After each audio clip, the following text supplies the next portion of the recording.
am Justice Handsome Blader from the Supreme Court, and I formally appoint you to subscribe to this YouTube channel and like the video.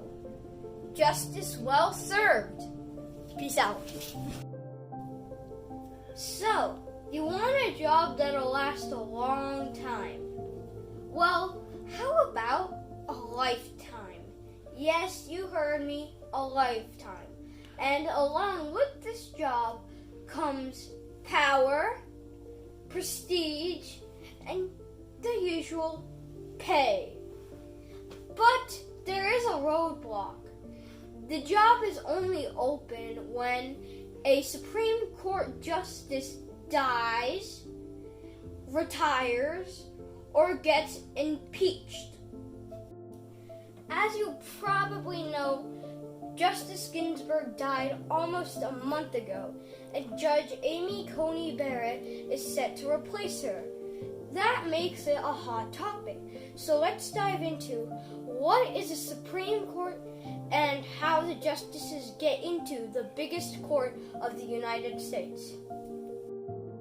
So, there are three branches of the government: the legislative branch, which writes the law, the executive branch, which enforces the law, and the judicial branch, which interprets the law.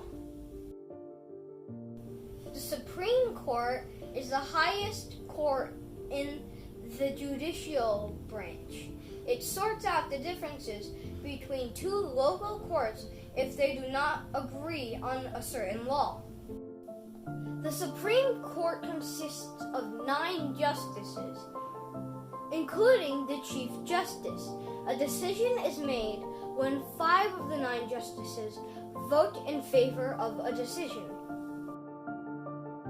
In order to be a Supreme Court justice, you must be nominated by the President, recommended by the Senate Judiciary Committee, and approved by the Senate.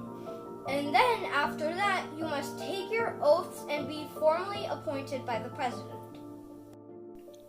Can a nomination of the President be rejected? Yes, of course. When the President and a majority of the Senate are from different political parties.